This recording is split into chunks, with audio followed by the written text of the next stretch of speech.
जन्माद्यस्य यतोऽन्वयादितरतश्चार्थे स्वभिज्ञः स्वराट् तेने ब्रह्म हृदय आदिकवये मुह्यन्ति यत् सूरयः।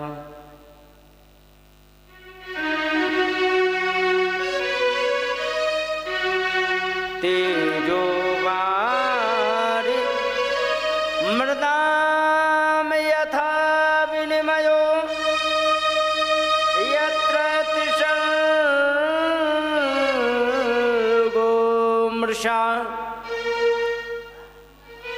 तेने धाम्ना स्वेन सदा निरस्तकुहकम् सत्यं परं धीमहि।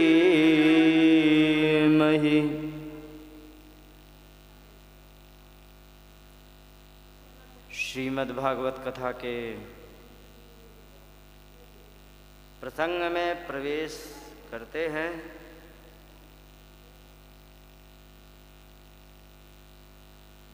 और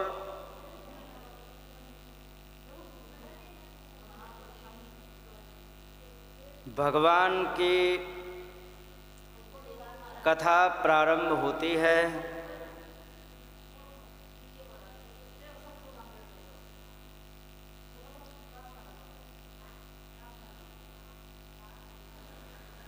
यहाँ पर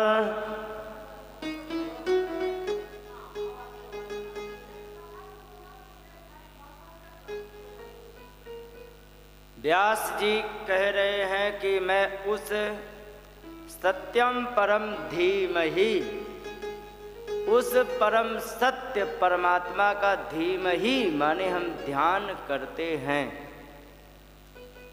कई कौन से परमात्मा? कह रहे कि जन्म आदि अस्य, अस्य का मतलब इस संसार का,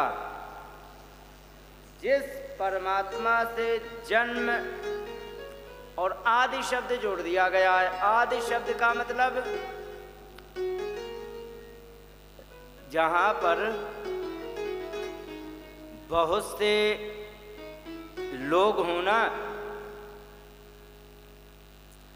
और उसमें से किसी एक व्यक्ति को सब लोग जानते हों और उसके साथ में हैं ये भी जानते हों, तो उस व्यक्ति का नाम लेकर के कहते कि ऐसा करो, उन्हें बुला लाओ। कहीं किन्हें? अरे वही। कहीं कौन?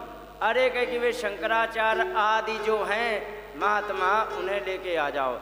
तो शंकराचार्य के बाद जो आदि शब्द लगा है तो आदि में उनके चेला सहयोगी सब आ जाते हैं।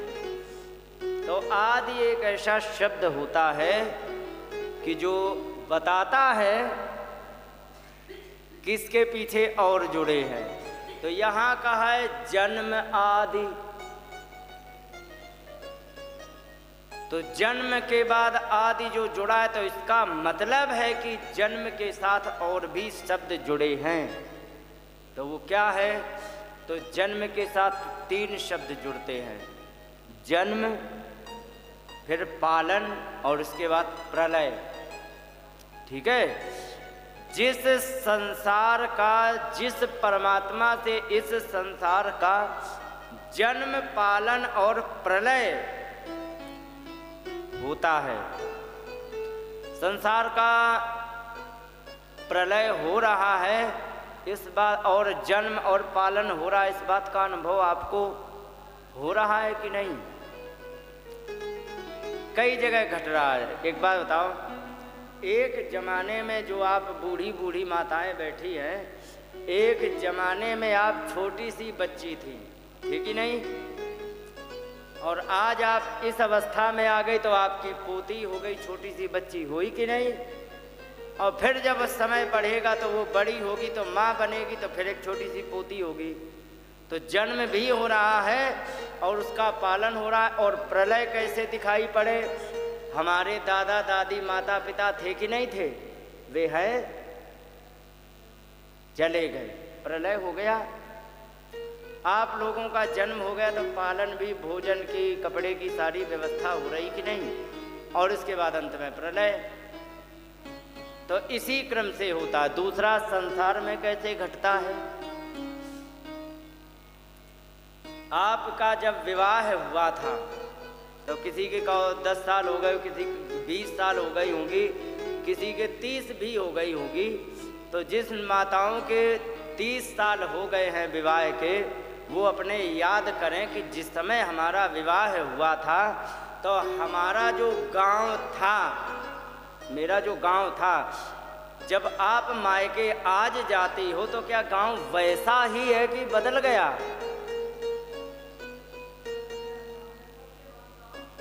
गांव बदल गया, बिल्कुल नक्शा पलट हो गया होगा।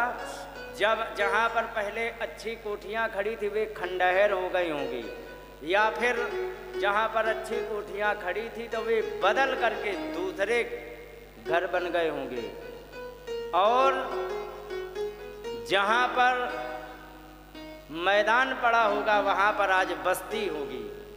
आपने देखा होगा। तो प्रलय भी होता जा रहा, वो भी हम देख रहे हैं, और पालन भी हो रहा है, और जन्म भी हो रहा, नई नई बस्तियां बढ़ रही है कि नहीं है?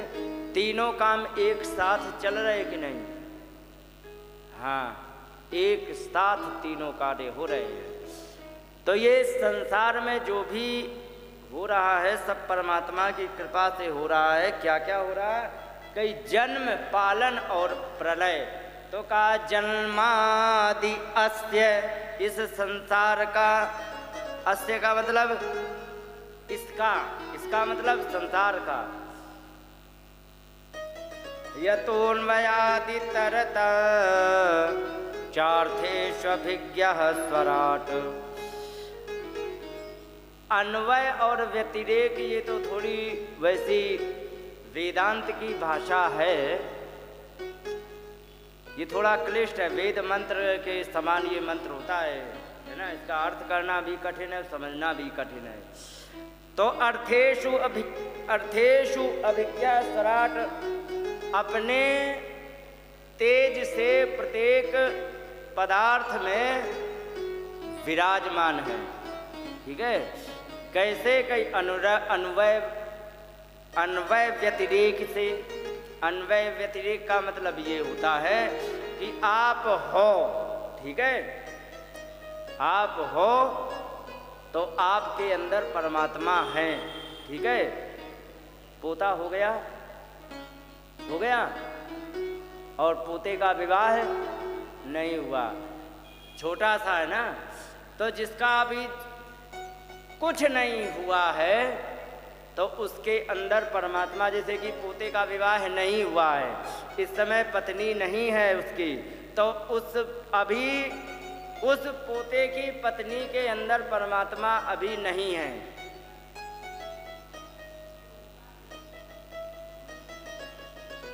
और तेने ब्रह्म हृदय आदि कवये, उसी परमात्मा ने, आदि कवि माने ब्रह्मा जी। सबसे पहले कवि कौन है? कवि का मतलब रचयिता, चाहे वो कविता रचे चाहे संसार। ठीक है? तो सबसे पहले रचयिता है ब्रह्मा जी। तो आदि कवि ब्रह्मा जी को, जिन्होंने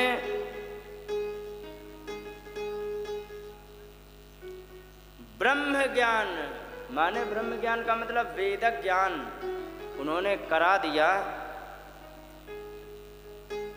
और ऐसा ब्रह्म ज्ञान कराया कि मुह्यन्ति यत् सूरयः। सूरयः मतलब बड़े बड़े विद्वान लोग जिस ज्ञान को प्राप्त करने के लिए मोहित हो जाते हैं। और ये माया कैसी है? माया कैसी है बताते हैं कि तेजो वारि मृदाम यथा विनिमयो यत्र तिसर्गो मृषा। तेज में वारी आप लोगों ने शायद अनुभव नहीं किया होगा, लेकिन जो लंबी यात्रा के लिए चला है ना, तो लंबी यात्रा में जब बस पर बैठते हैं और पता लगे 1.5 किलोमीटर ऐसा रोड है बिल्कुल सीधा है और कोई वाहन ना दिखाई पड़े और दोपहर हो, तो आपको 1 किलोमीटर आगे ऐसा लगेगा जैसे पानी भरा हो। किसी ने अनुभव किया है? ना किया हो तो ध्यान रखना, जब लंबे रोड पर चलते हैं और जितनी धूप होती है उतने ही तेज ज़्यादा पानी भरा ऐसा दिखता है, तो दूर जब देखते हैं तो पानी जैसा भरा दिखता है।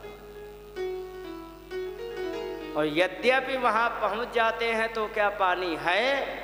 नहीं है। यही संसार है, इसी को माया कहते हैं। जिसको हम देख रहे हैं कि ये हमारा है, यथार्थ में वो हमारा भ्रम होता है, केवल कहने सुनने के लिए हमारा होता है। और हमारा कितना होता है अभी बता देते हो, किस लिए हमारा होता है ये भी हमको तो अभी बता दें। एक बात बताओ, अगर जो कोई 95 साल का बूढ़ा व्यक्ति, 95 साल का, और 1 महीना से बीमार हो, ठीक है, तो सब लोग कहेंगे, सब लोग प्रार्थना करेंगे भगवान की, करेंगे कि नहीं? ईमानदारी से बताओ किस चीज़ की प्रार्थना करेंगे? क्या ये कहेंगे कि हे भगवान अब इन्हें तुम ठीक कर दो, या ये प्रार्थना करेंगे कि हे भगवान अब तुम इन्हें ले जाओ? कहेंगे कि नहीं? क्यों? क्योंकि उन्हें पता है कि ये 95 साल का बूढ़ा व्यक्ति यदि ठीक भी हो गया तो क्या मिलिट्री में भर्ती होने जाएगा? नहीं जाएगा। ठीक भी हो गया तो तुम्हें कुछ भी कमा के नहीं दे सकता, सब जानते हैं। और अगर जो जवान व्यक्ति जब बीमार होता है तब उसके इलाज कराते, मालूम है क्यों? क्योंकि जब ये ठीक हो जाएगा, अगर उसके में 1 लाख 2 लाख 4 लाख लग भी गए, जब ये ठीक हो जाएगा तो 10 लाख कमा के देगा, सिर्फ इसलिए ठीक कराते हैं। ये है संसार की वास्तविकता। और हम सोचते अरे साहब ये सब अपने हैं। मैंने अपनी आंखों से दृश्य देखे हैं, जिस बूढ़े व्यक्ति ने पूरे परिवार का पालन करने में अपने रात दिन एक कर दिए हैं, उस व्यक्ति को जिस समय कमजोरी आ जाती है, चारपाई पर लेटा हुआ है, तो जिस समय उसे प्यास लगती है, पानी मांगता है वो, तो उसको कोई पानी देने वाला नहीं मिलता है। ऐसा मैंने देखा है।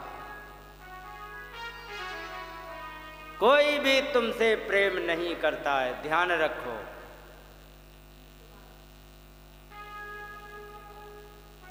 सब केवल और केवल आपके स्वार्थ से प्रेम करते हैं, बस, दूसरा कोई रीजन नहीं है। यही बात समझाने के लिए कहा, जैसे हमें सड़क पर या रेत में तेज धूप पड़ने पर जैसे पानी दिखाई पड़ता है, वैसे ही संसार दिखाई पड़ता है। जिसको हम अपना समझते हैं, जब वास्तविकता अपनेपन की आती है, जब पता लगता है कि हाँ अब हमें अपनों की ज़रूरत है, उसी समय अपने व्यक्ति वे तुम्हारे काम नहीं आते हैं। यहाँ कह रहे हैं इसी प्रकार का संसार है, लेकिन यथार्थ में तुम्हारा कौन है ये ध्यान रखो।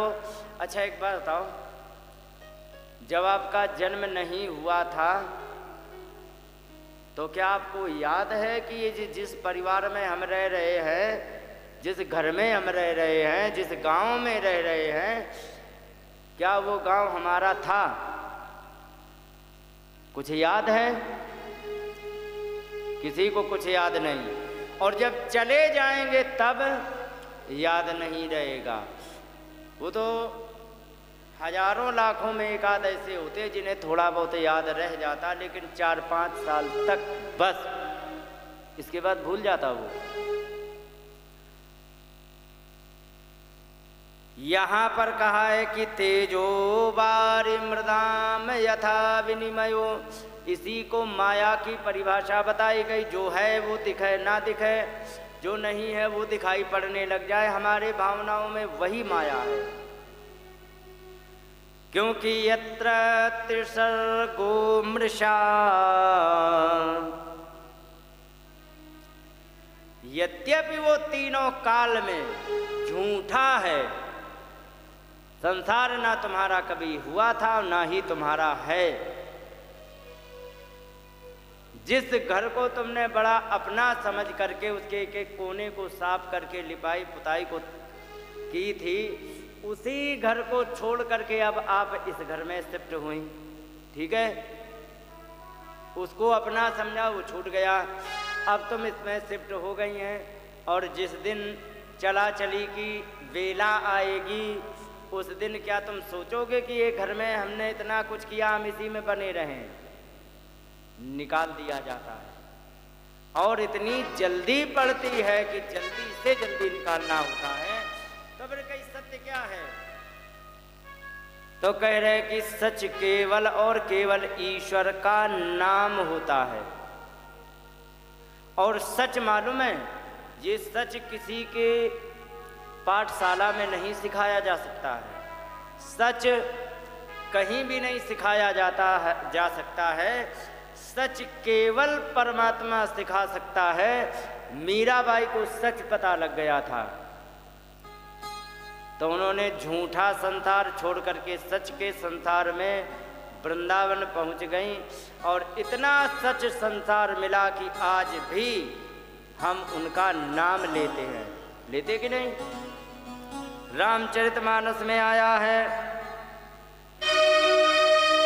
जास सत्यता ते जड़ माया,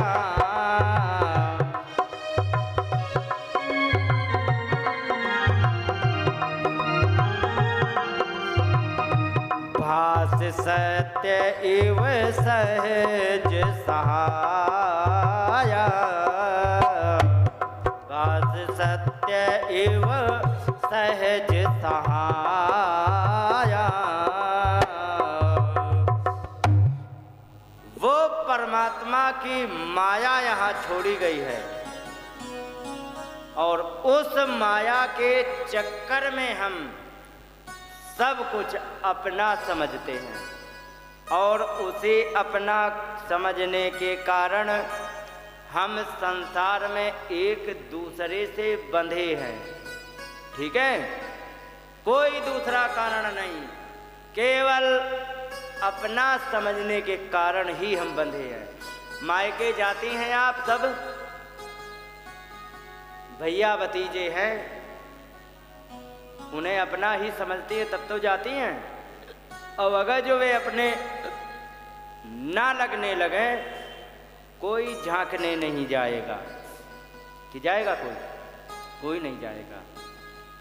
और एक बात और मैंने देखा है, जो दादाजी थे उनका ननिहाल कहाँ पर है, शायद